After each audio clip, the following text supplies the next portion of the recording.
Hello students, welcome to dancer classes. Previous lecture हम लोगों ने डिस्कस किया था questionnaire schedule. So today will discuss about case study. Case study method सभी लोगों को पता होगा that how it became an important global study. Clinical research हो या मैनेजमेंट रिसर्च हो, हर जगह केस स्टडी के माध्यम से हम एक इंटेंस या इन डेप्थ स्टडी को करते हैं। तो ज्यादातर आपने अगर मेडिकल साइंटिस्ट या जितने भी मेडिकल साइंस में या एपिडेमियोलॉजिकल रिसर्च होता है, तो वहाँ पे केस स्टडी यूज करते हैं for cancer patient, for paralysis patient, और any type of unique patients. तो वहाँ पे केस स्टडी के माध्यम से उसकी पूरी इंटेंस और इन डेप्थ स्टडी होने की प्रोबेबिलिटी होती है। तो case study is one of the best way for a qualitative analysis. और यहाँ पे जो ऑब्जर्वेशन एक स्पेसिफिक यूनिट को लेके, एक स्पेसिफिक फैमिली या इंडिविजुअल इंस्टीट्यूशन को या किसी भी ग्रुप को लेके भी एक लंबे मतलब एक एक्सटेंसिव वे में स्टडी किया जा सकता है। तो यहाँ पे ब्रेड्थ इम्पोर्टेंट नहीं है, डेप्थ इम्पोर्टेंट है। तो जैसे कि मैंने कहा, पॉपुलेशन साइज की बात नहीं कर रहे हैं, बट इन डेप्थ स्टडी हो सकता है जब आपके पास केस स्टडी होता है।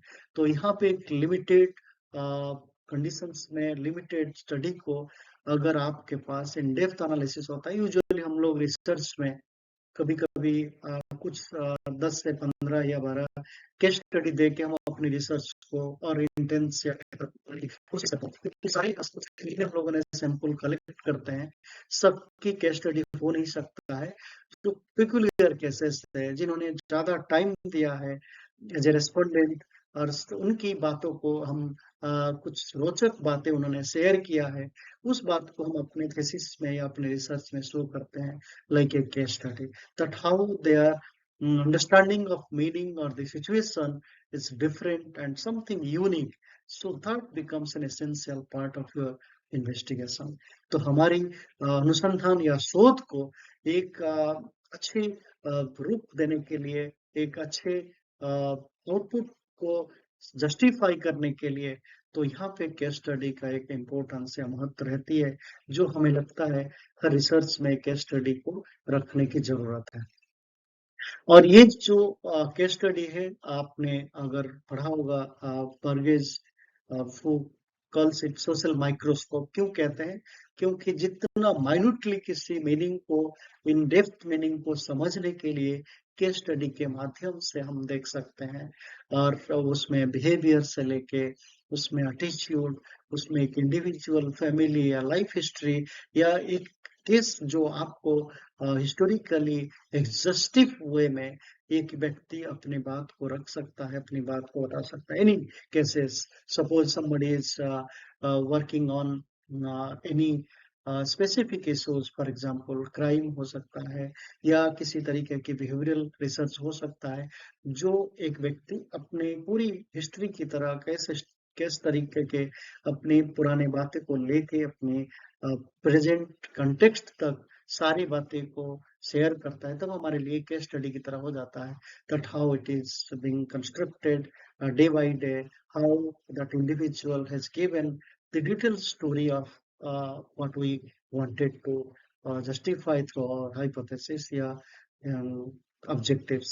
तो हमारी objectives में जुड़ा हुआ या hypothesis से जुड़ा हुआ बातें को किसी की केस हिस्ट्री के माध्यम से एक व्यक्ति का या एक हाउस होल्ड का या एक पैटर्न हमें कलेक्शन में हेल्प मिल जाता है, जहाँ पे हमें एक माइक्रोस्कोपिक एनालिसिस हो जाता है अपनी स्टडी में। पॉल भी यंग भी डिस्क्राइब करते हैं that how case study is a comprehensive study of A social unit. That unit can be a person और ग्रुप और ए सोशल इंस्टीट्यूशन, और किसी भी स्पेसिफिक कम्युनिटी भी हो सकता है। तो अगर किसी को डिटेल्ड एनालिसिस करना है, एक व्यक्ति का हो सकता है, परिवार का हो सकता है, किसी भी यूनिट को अगर इंटेंस स्टडी करना है, तो case study is the right way, right method for the qualitative analysis. अगर क्वालिटेटिव एनालिसिस में केस स्टडी है, तो हमें नहीं लगता इससे कोई बेहतर तरीका होगा इन डेप्थ मीनिंग को जानने के लिए, माइन्यूट डिटेल्स को समझने के लिए, और जितने भी आपको हर बात जो स्टोरी के माध्यम से, हिस्टोरिकल पर्सपेक्टिव के माध्यम से किसी भी व्यक्ति की या किसी भी परिवार का, किसी भी समूह का बारे में जानना है, तो केस स्टडी एक इम्पोर्टेंट तरीका है जहाँ पे हमें एक हिडन मीनिंग को भी देख सकते हैं। इस जगह पे अगर आप कैरेक्टरिस्टिक्स देखेंगे केस स्टडी, तो under this method researcher can take one single social unit or more such unit for the study purpose. तो हमारी शोध या अनुसंधान के लिए हम एक यूनिट या मोर देन वन यूनिट भी ले सकते हैं, जहाँ पे हमें कॉम्प्रहेंसिव या विस्तृत शोध या विस्तृत तरीके से पढ़ना समझने के लिए हमें आसान हो जाता है।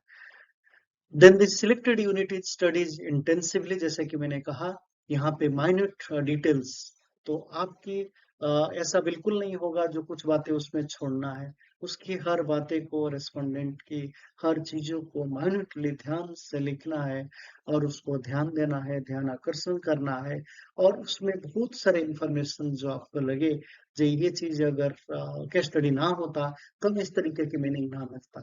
तो विदाउट एनी इन्फरेंसेस, मतलब आप as a researcher you give maximum time to listen, मतलब आपको सुनना है, यहाँ पे आपकी इंटरफेरेंस कम से कम होगा, क्योंकि आपको सामने वाला जो आपकी केस है, जो आप जिससे डाटा डिटेल डाटा चाहिए, तो उस जगह पे आपको as a researcher you to listen carefully, minutely.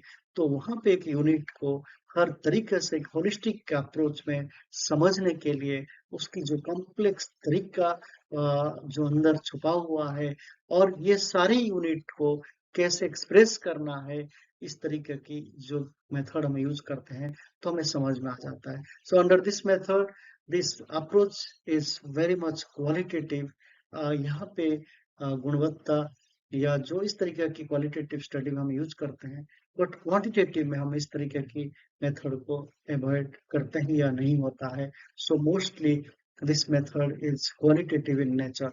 तो हमारे पास अगर क्वालिटेटिव डाटा है और केस स्टडी है, so this is the way that you can understand that how the researcher gives importance to every meaning attached to the case. तो case study के माध्यम से हम एक क्वालिटेटिव एनालिसिस को करते हैं, इन डेप्थ मीनिंग को समझते हैं, और ये एक सोशल माइक्रोस्कोप जैसे वर्गेज ने कहा perfectly rightly pointed out that how this method is like to understand, to know the hidden meaning attached to your case or your study. Thank you so much for watching Dhalsar classes.